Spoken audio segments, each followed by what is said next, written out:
I assume you know what it's about. We're going to go down the line and introduce ourselves real quick. Start. Oh, I get to start first. That's awesome. All right. My name is Wildcard.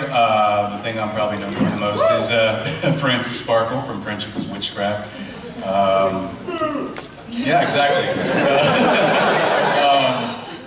Thank you. That input is valuable. Critique is good. Back in 2013, I did Poof Beats for the Bronycon advertisement. Not this year, though.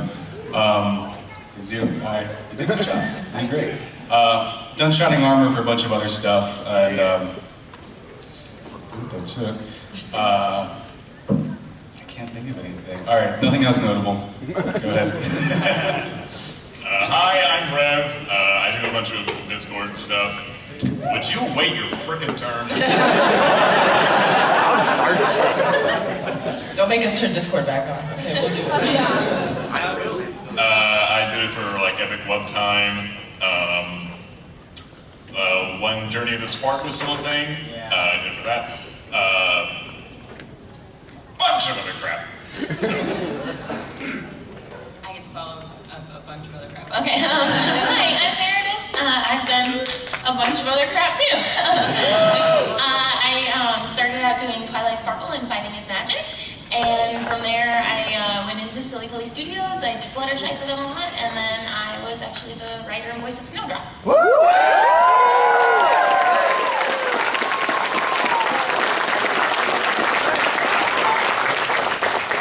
I'm Jen, or MemJ0123 on YouTube. I do a lot of Celestia stuff with, when it was still around Journey of the Spark, Silly Philly Studios, basically a lot of Celestia stuff. Yeah, I was main event in both Bronycon promos in 2013 and this year. So yeah, that's fun. That's me. Hi, I'm No Acting.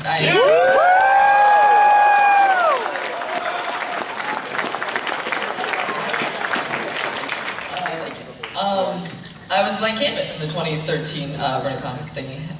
What else? I'm known for vinyl, voicing Karen Lake, Epic Web Time, Winter Rock Anthem. I'm Octavia, a bunch of stuff. This person. Wait, yes. I'm Octavia. You are Octave, did you know that? I'm telling you right now, you've been cast, congrats. Also, okay. I'm also known for Little Pip in the Fallout Equestria radio play. And, yes! I also, for non-core stuff, I do Pokemon Bridge. I'm Saris in Helsing Bridge by Team 4 Star. I was Sasha in Team 4 Star's Attack on Titan Bridge. What else? Dark Swamp, Tone, a bunch of things. Go. Hi, I'm Eileen Monty.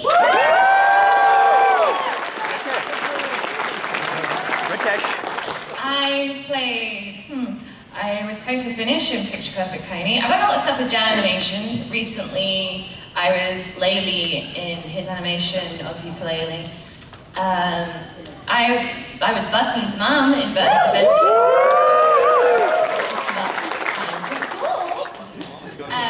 I've done tons of other pony-related stuff. I'm Octavia with you, and I'm Velvet Remedy in the Fallout Equestria reindeer play.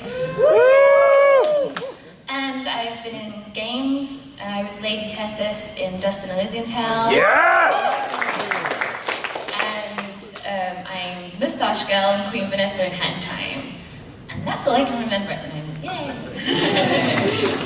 Okay, so we're gonna open it to Q&A, we think? Is that what you guys want to do? Okay, alright. Sweet. So if you guys want to like start lining up at that microphone, then you can do that. Look at that walking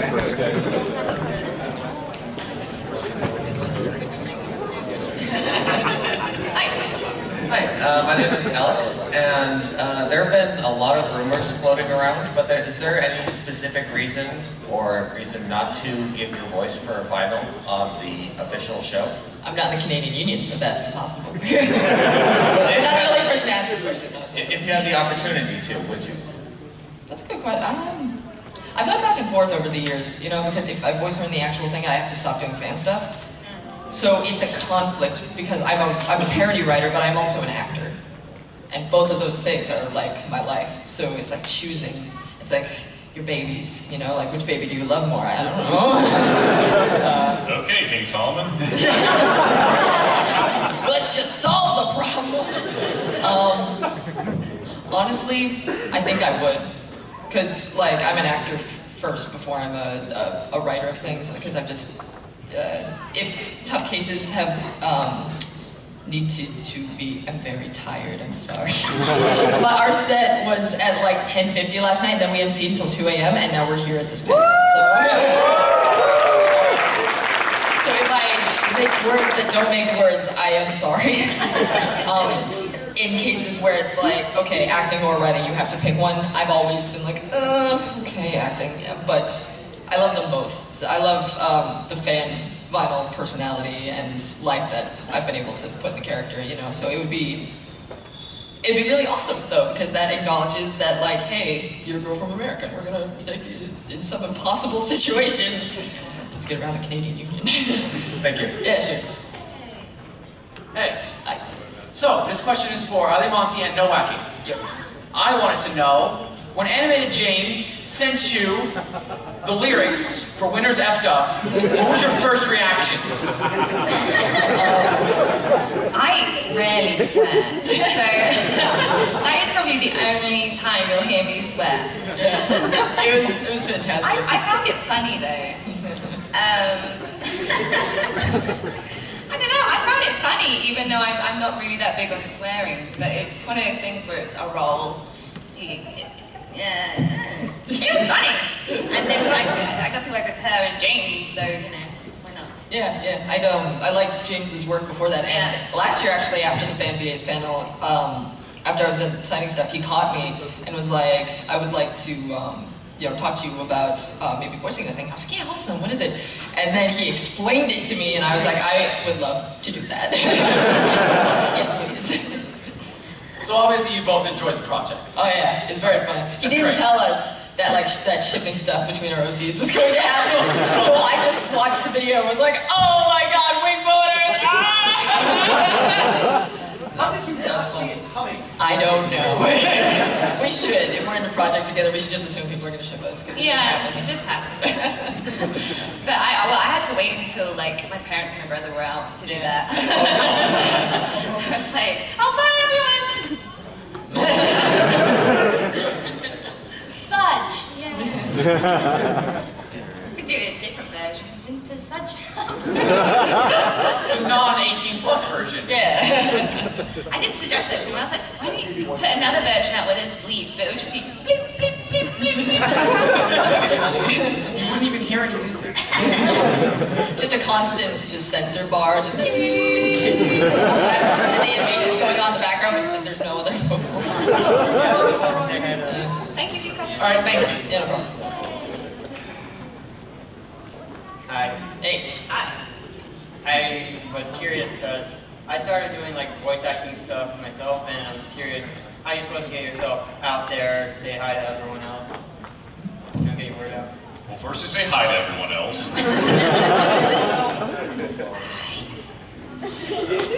We've been talking too much. I won't bring it down.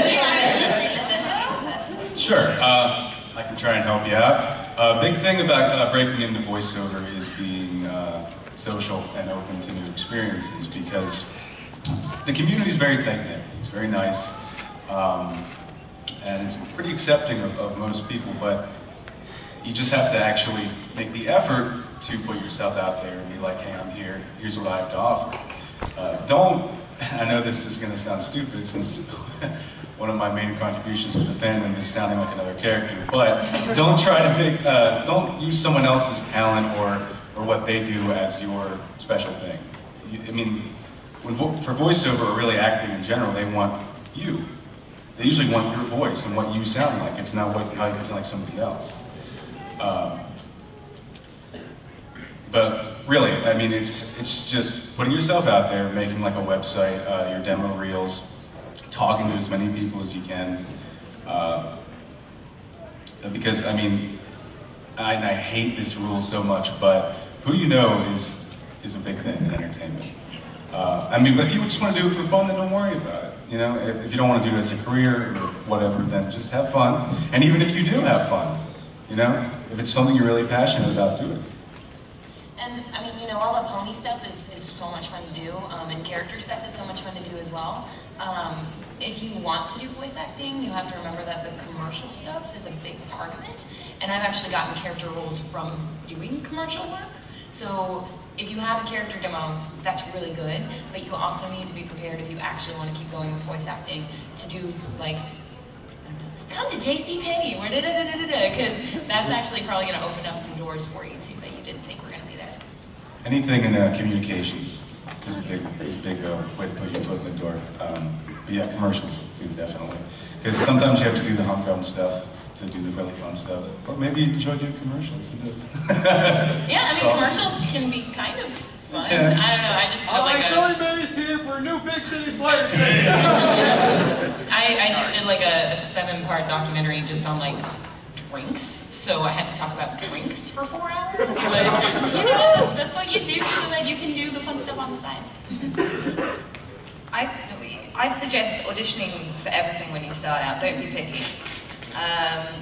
Like, there are sites when you start out you can join that are fantastic. We've all been part of them. Like Voice Acting Alliance, Voice Acting Club, they're fantastic. And also great for critique. If you like put out your demo on Voice Acting Alliance, you get a lot of people who are in the profession and some that are kind of new to it, but it's great getting feedback on there. But yeah, audition for everything, because some people when they start out, they're really picky. And it's like, don't be picky if you want to get contacts and get your name out there, you know? Thank you for your question. Unless you want to answer.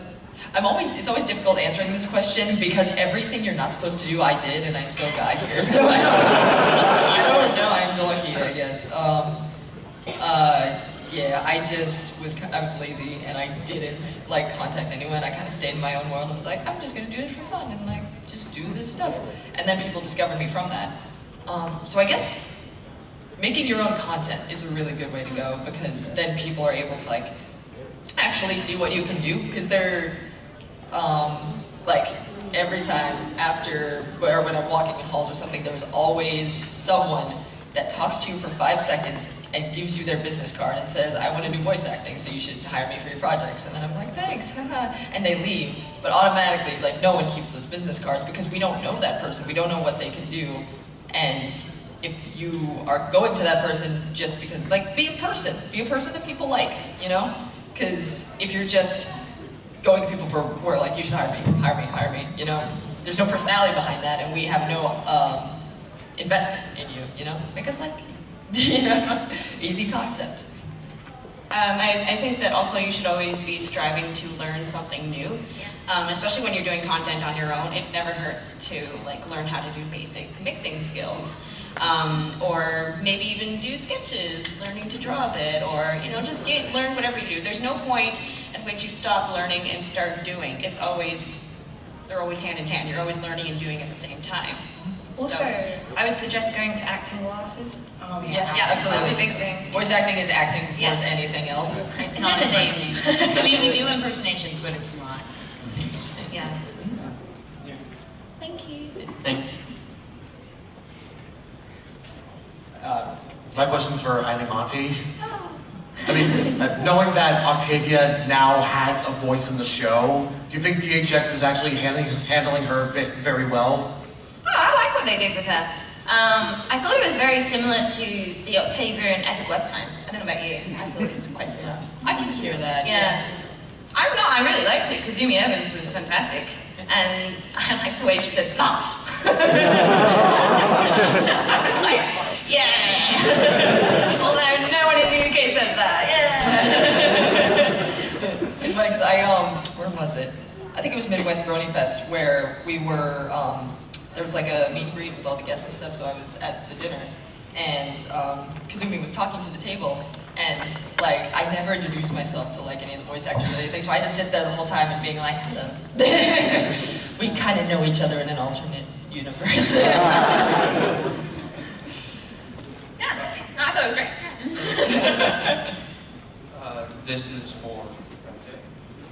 Oh, that's beautiful. Thank you. My question is to everyone. Oh, show it, show it, show it. Yeah. Show it. Isn't that beautiful?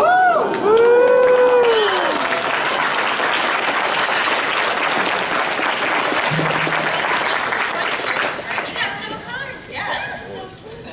Thank you. And my question is for everyone. Basically, what, in your opinions, what is the best mic there is? And I know a lot of you will answer Blue Yeti, but you know, just asking. And also, have you ever had any mics in the past besides those? And how effective were they? You want to go down from Wildfest? Sure. Mics. Oh. This is a tough one. It's hard to say because everyone's voice is different and it sounds different on different microphones. USBs are great to start with, like a Yeti, like you said. But the ideal thing to do, at least if you want to really get into this, is to get an audio interface and then get a condenser mic. You can get a ribbon mic too for those for like a couple $1,000. I don't know if you want to invest in that. But I mean, it's not as hard as people might make it out to be. You just one I recommend audio interface is called the Scarlett 2i2. I think there's a 4i4 now. I don't know. Mine's so old because I can't afford anything better. But honestly, you get something called an XLR cable, and you just stick it in the mic. You get a stand to put the mic on, and then you plug it into the audio interface, and that's how you record. And there's more in-depth stuff. I'm not going to get into that, but USB, Yeti, Snowball, which is like the same thing, right? Kind of. But yeah, condenser mics Pepsi and are. Coke are like the same, right? Well, you know what I mean. No, I'm just saying people get in fights like, no, the Blue Yeti's, but no, Snowball is. What are you talking about? But yeah, condenser is the way to go if you really want to start bringing your voice out. USBs work fine, but I'm just saying, I recommend a condenser mic, like something from, nope, don't got the name, sorry. It's gone. Yeah, I'm still waking up, sorry. I'm actually currently in the market for mics, so when I find a good one, I'll let you know. I started out with a gaming headset when I was 16. Please don't use a gaming headset to then I moved to a Snowball, and I will say this about Snowballs. Snowballs are fine. The reason that I wouldn't go back to Snowball is because one time I was recording, and my father came into the room. I don't even remember why, but he tripped over the cord, and when the cord snapped out of the Snowball, the USB cable that it came with, it broke inside the Snowball, and I could not get it out, so the Snowball was essentially dead to me. It broke with like one little trip of the cord. So now I use Yeti. It's fine. Like he said, condenser mic, but my setup is so sophisticated. It's in the closet, and I've got my Yeti, and I've got like a scarf over it. But Yetis are fine. Yeah. Okay. I also started with a headset when I was 16. They're fine if you just want to like, you know, mess around, just have some fun, like do little things. But if you're starting to get serious, move in stages. I'd recommend. You know, I moved from the headset to a what was it? A CO1U. Yeah. That was a really good starter mic actually. And now I'm onto the AT 2020, which is fine, and I'm probably looking to move onto a better one even, you know, soon. But yeah, just go in stages and you know, find different, you know, try different mics and see what works best with you. Yeah, when I was like first starting out, like my very first mic was one of those that is like $15 and it stands up and it's like a, you know, like a shit that you just get from like Walmart. The Logitech. Don't use that for professional projects. Right now I have a C01U, but I'm upgrading in a couple months, and I forget what to. It's the same setup that Little Rebo has, Yu-Gi-Oh! Bridge, so hopefully that's good.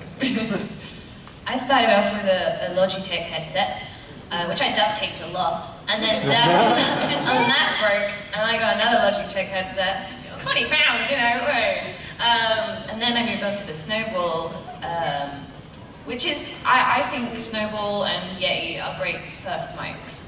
I suggest not getting a super expensive mic first, because it's best to get a Snowball or a Yeti first, so you know how to use the mic, you get used to it, and all that.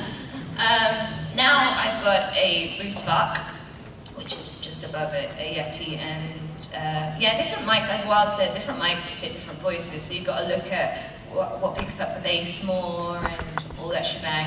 And drops it. The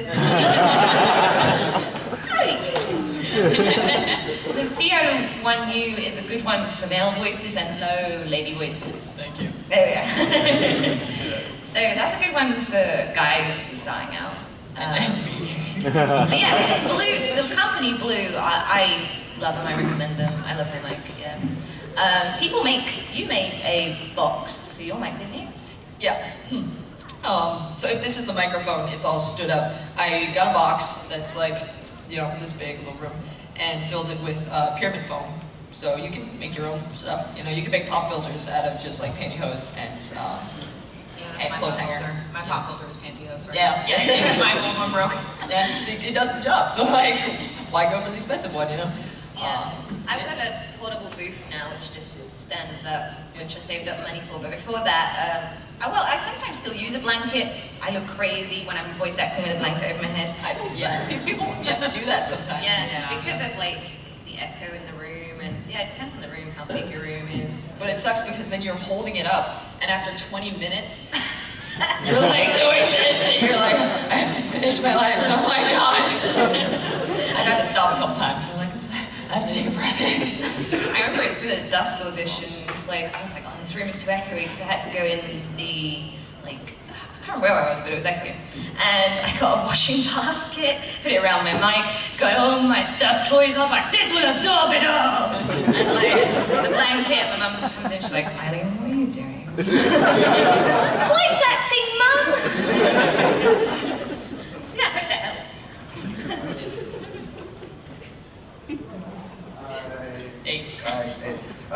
Question for all you guys, how do you cope with hearing your voice for the first few times and judging and coping with it?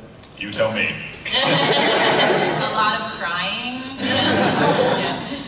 I mean, you know, your voice still sounds weird when you listen to it. It doesn't matter if you've recorded one time or 1,000 times, it's still going to sound weird. But I guess you just kind of become desensitized to the feeling of, gosh, what's wrong with me? And then you keep going, because you gotta keep going. If you stopped and listened, she made a vine of me the other day, and there was a line that I'm not going to repeat, but because I can't. But the way I said it, and she kept replaying it, and she thought it was the funniest thing ever. Meanwhile, I'm just in the corner cringing because I'm listening to my voice over and over again. So, but eventually it dies down. Can we get to see it? Huh? Can we get to see that? I mean, it's on her vine. Yeah. Follow me on Twitter, Manager0123. It was like 1:30 in the morning. We were playing Pokemon Stadium last night, and we were playing the mini games. And I guess it was my voice cracked somehow. I'm not sure why. I was like trying to get the button. Someone's like, "What the fine?" And I don't. That doesn't even sound like it. It was like, they played it over and over and over. It was hilarious. So now we have our inside joke for the con.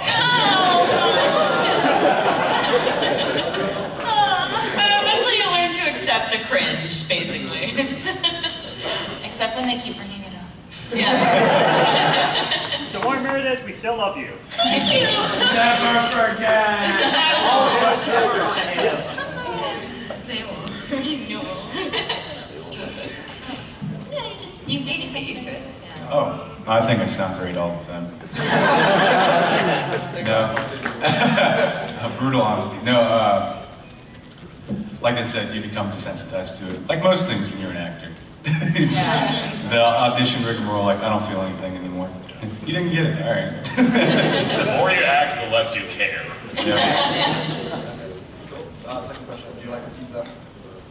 What? Like pizza? Pizza. Oh, It's because we were carrying back pizza last night. I like the pizza. Yeah. I have to say though, I got Domino's. You were like, you really want Domino's? Yeah. I don't like that specific. Like Domino's is apparently better in the UK, but here it's like, oh, you're drunk at 2 a.m. Have Domino's. And I'm from New York, so we already have the best pizza. So I go anywhere else, I'm like, man. Yeah, I was really excited to try it because someone else went to me, oh, the American from Domino's is way better. And I was like, who said this? It's better than what it used to be, but that's not saying. Yeah, at least Pizza Hut is drunk at like midnight, you know? I'm surprised how long it took, like, also, because... You think it was because it's near a con? You know? Oh, maybe. It was like a 2-hour wait for pizza, but it was fine. No, this show is like 10 minutes. Like in the morning. Another pizza. Sorry, so what is your question?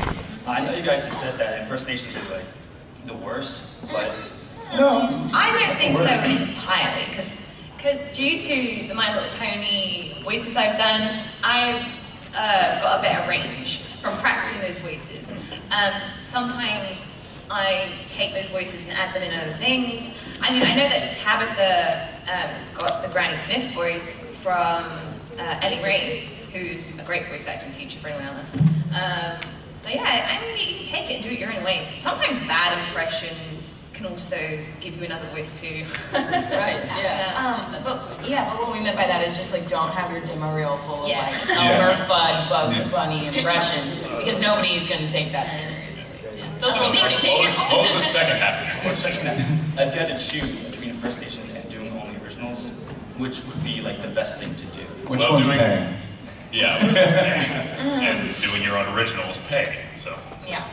Like I just got a job where I was impersonating, I don't remember the video, it was a video game character, it wasn't a pony.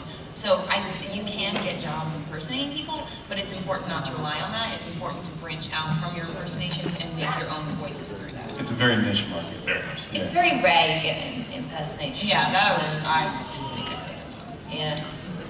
So when you get one, it's exciting, but like at the same time, original characters are more fun because you can make them your own, unless the director goes, no, do it this way. Sometimes directors send you a YouTube clip or an audio of a voice they like from a game, and they're like, can you do it similar? I had that with Lady Tethys. I had a clip from Lord of the Rings. The lady with the bird bath, like the elf with the bird bath, and they were like, can you do it like her, but lower? Lord of the Rings fans are like, how dare you call her the lady with the bird bath? I haven't watched it in ages, so I can't remember. But yeah, they were like, do it like her. And I was like, okay. I think it's kind of funny because doing impressions at the start kind of gave me a general framework of what my voice could do. Like, I mean, I was doing voice acting before Pony, but I was strictly like soprano range, like high voices. And then I started doing Celestia, and I realized that my voice is actually a lot deeper than I thought it was.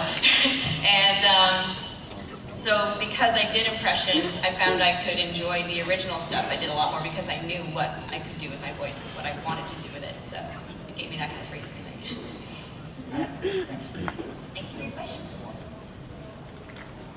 This is a question for all of you. I'm pretty sure Eileen Monty already knows this, but have you guys heard of Terrain of Magical Expertise? Oh, hyperlinks. Yeah, I was Bailey, and I'm not going to spoil it. It's quite funny. I'm there for like 20 seconds. Yeah. I haven't seen it. You haven't seen it? I saw my episode. Although you the other day, I was like, you were like, oh, I voiced in another episode today. I was like, oh, you did? I am the worst waifu. And what is your opinion on the show? On the tank? I think it's really cool. I like how there's like tons of cast members, because like we hear a lot of our friends in it. Right, yeah. It's basically just an encyclopedia of which friend is that. It's quite fun, like, who is this one? But no, it's great. Curve works very hard in it. Everybody in the crew works very hard in it. Yeah. It's fun because Kerber wanted Mike and I, one kid who does Pokemon Bridge with me, he's Ash and writes the series also. He wanted us together because we have a very interesting dynamic where we interact, and if you hang out with us for 5 minutes, you'll know that.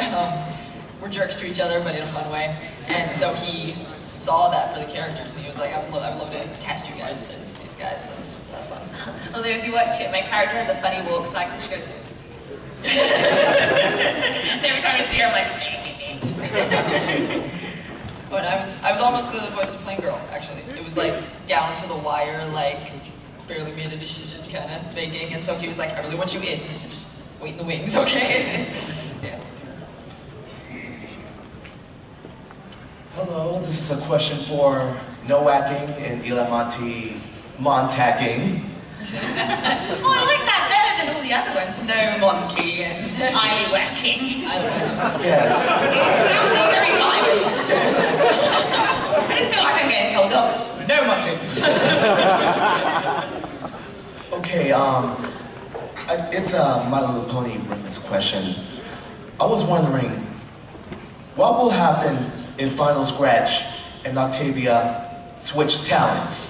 You have Vinyl on the cello and Octavia on the turntable. Yes. It'd be like that. Well, I mean, I like the designs for the. I haven't read it yet, but with the alternate universe, where Octavia's a punk. I haven't heard of that. But...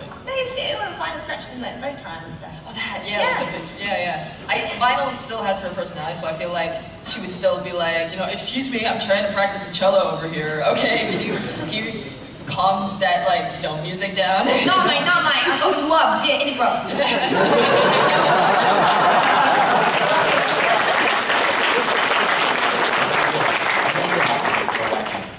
I'm sorry, what? I know you're happy, no whacking. Yes. Second question.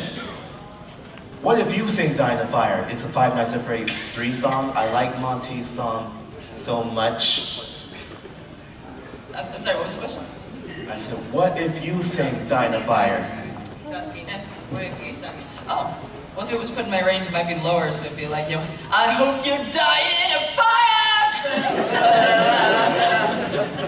I hope you die and you're in a fire, and I hope it's a fire!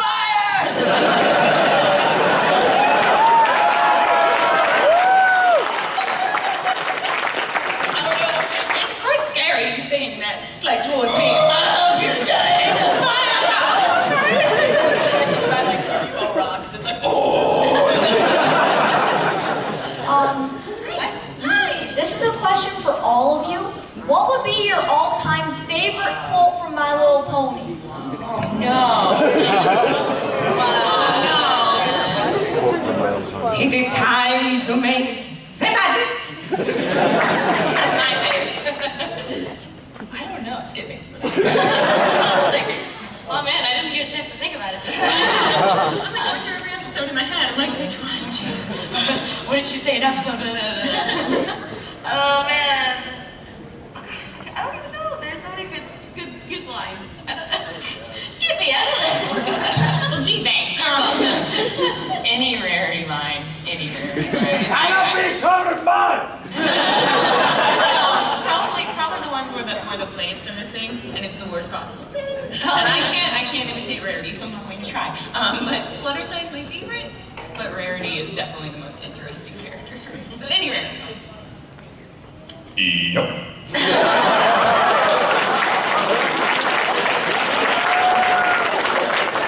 I've got to go with the time-honored classic of Twilight!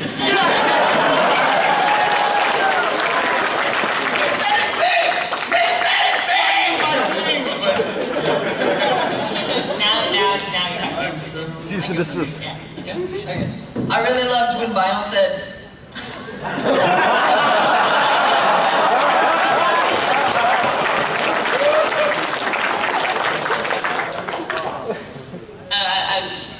I still don't know. I'm terrible. There's the thing about me, I hate picking favorites. Didn't you like the argument? Didn't you like the argument where Celestia and Luna were arguing about the present? Like, about the present? Oh, yeah. That was great. If you like that, yeah. Any Celestia and Luna dialogue, like, together, I think that they had, like, one moment, I think, together. Yeah. Yeah, that was pretty great. That one moment, that was pretty great. This is funny. Why don't they just magic it then? that's, I don't know. Why didn't they just, like, teleport the present into them? Oh, we forgot it? Beep. yeah. That would require Celestia doing something.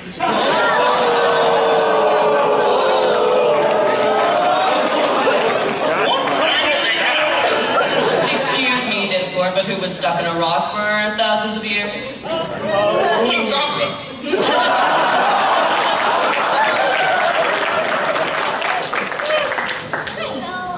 My question is for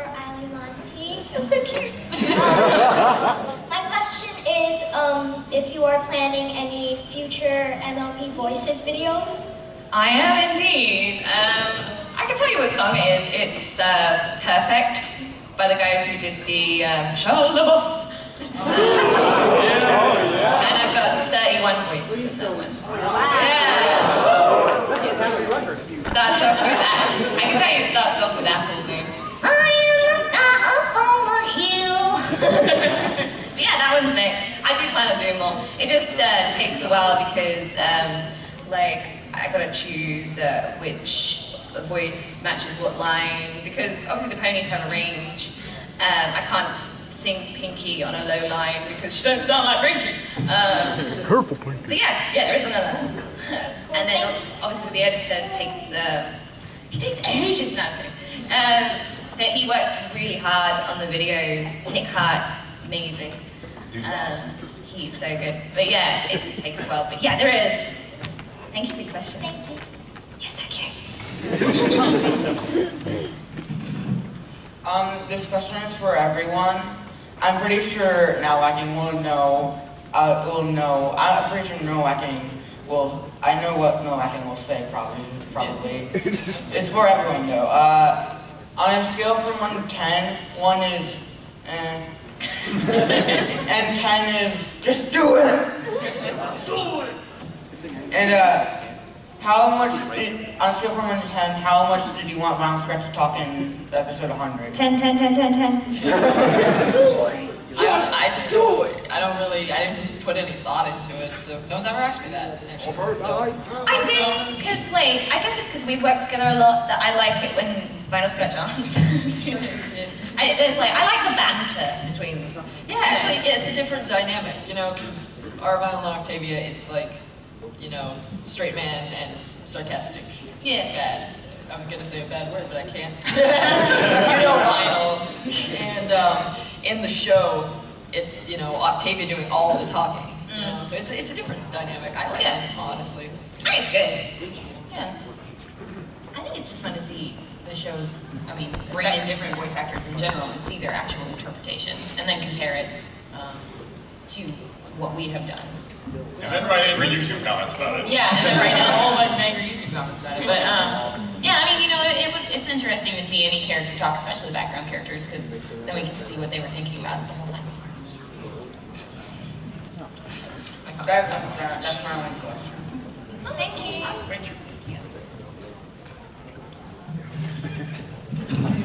Did Lawson give you those? How does it feel being on stage? That's a good question. I don't know. How do you guys feel? I mean, it's really weird. I don't know.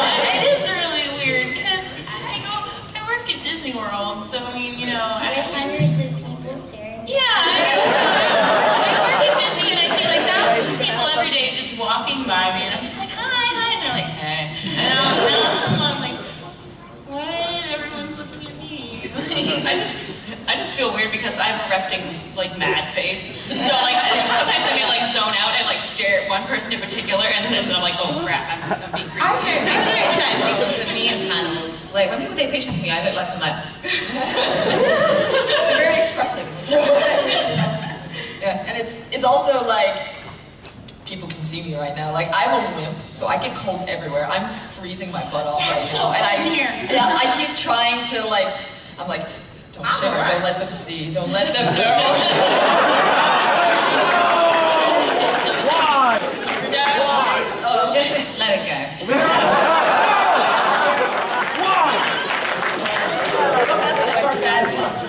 I thought we were done with that. Nah, you're never done with Frozen, it keeps coming back. Again, I work at Disney World. Please no more Frozen. I'm so sorry. Notify all the Frozen. Yeah, I work at Disney World. I work at Disney World. Please work at Big Hero 6 for the win. There's no Big Hero 6 anywhere in the parks right now. We were expecting all this Big Hero 6 stuff to come, and you know what? They brought back the Frozen Fun Summer Ever thing. And I still work there, so I'm not going to say my personal opinion on it, but as a representative of the Walt Disney Company, I would like to tell you that Frozen is very popular, and lots of little girls still really like it. It is the best animated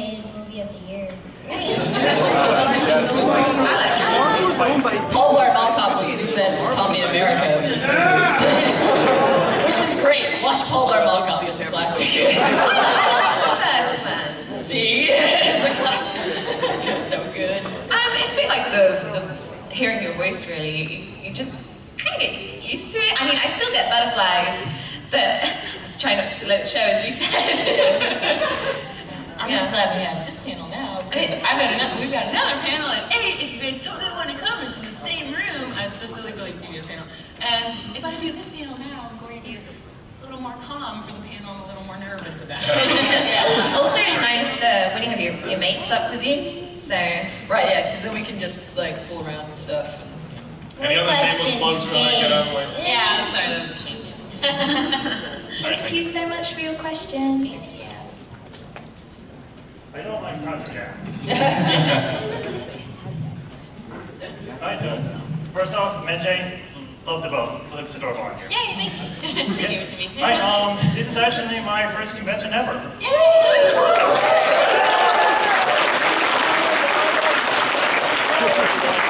I bring that up because my one and only question for all of you is, what was your first convention like? And I'm not talking about Brony, like indie fan and Star Trek anime, your first convention, what was it like? Actually, my first convention was Dallas Comic Con, and I was going because I had recently started voice acting for Discord, and John Delancey was there. So I went up to him as part of like a photo, like you take a photo with him, and I told him, some people tell me I can do an impression of you, and he's like, oh, let's hear it, and I'm like, I don't know what to say. So that was my first experience. My first con was as a freshman in high school, and I was in the anime club because I was, and I went to Anime Central in Illinois, and I was terrified because I was a freshman and I was driving up with people that I didn't really know very well, and I was staying in a hotel room with people I didn't know really well, and then as soon as I got to the convention center, there were so many people and everyone went away, and I was standing in the middle of so many people. But I mean, you know, I think the more conventions you go to and the more friends you have, the more comfortable you are with so many people. I'm an introvert, so like, I don't know, when I was in ASIN with like 15,000 people, I just wanted to go into a corner and cry a little bit. We still love you. Yay! And I love you, random citizen.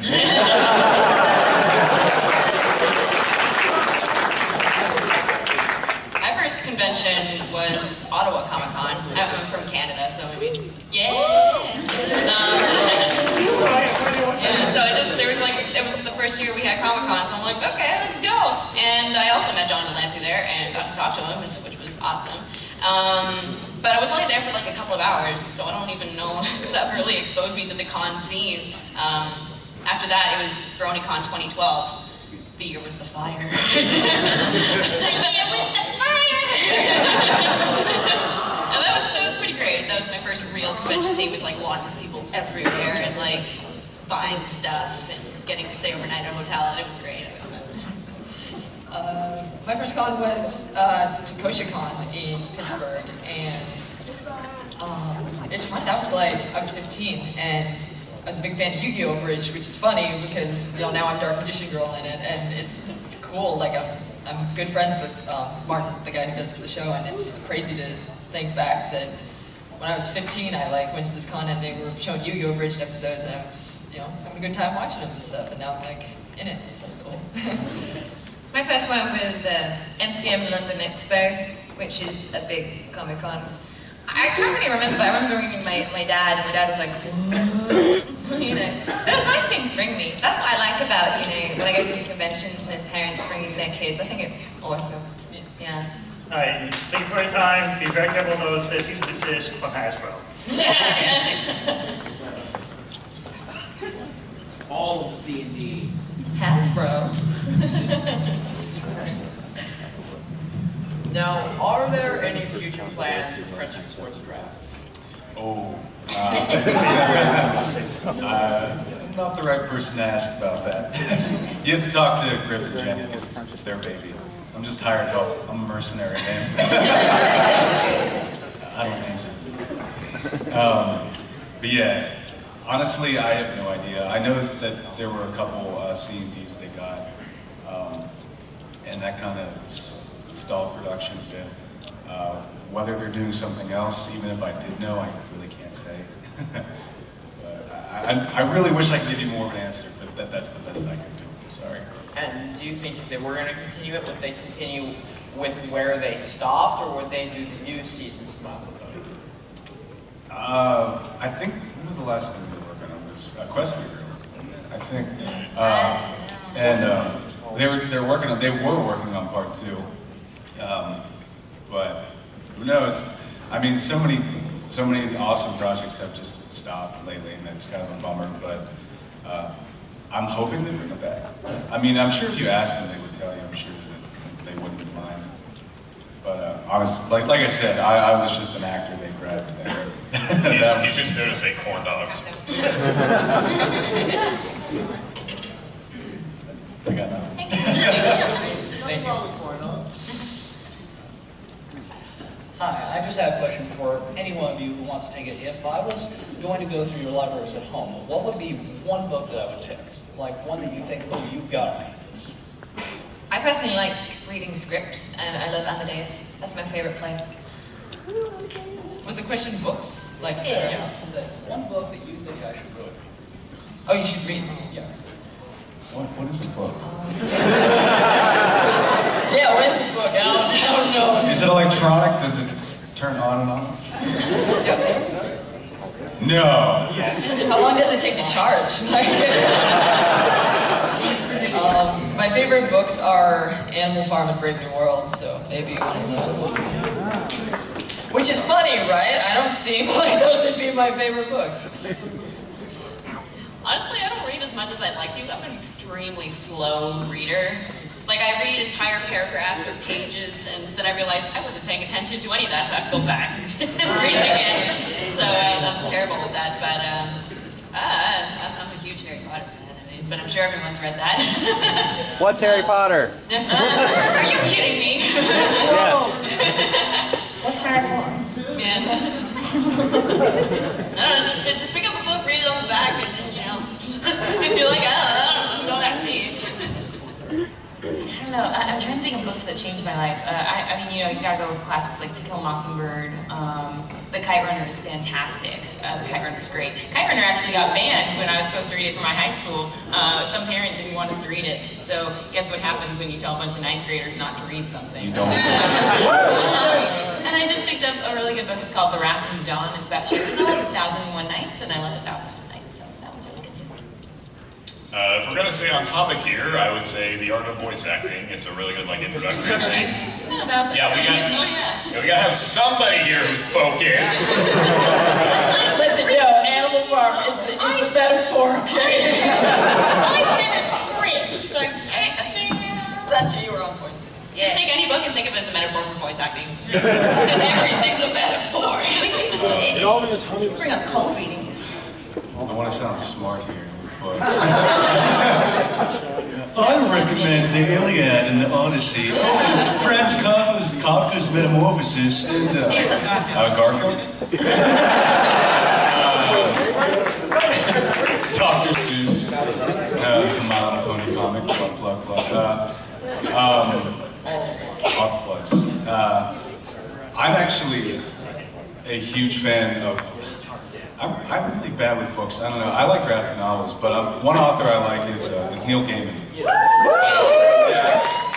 There's a really good novel that he did called Sandman.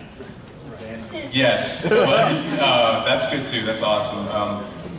It's called The Lady at the End of the Lake. I forget the word actually. What's it? Thank you. That was it. The Ocean at the End of the Lake. It's a fantastic book. You must read it. I recommend it wholeheartedly. And if you don't, you're plebeian.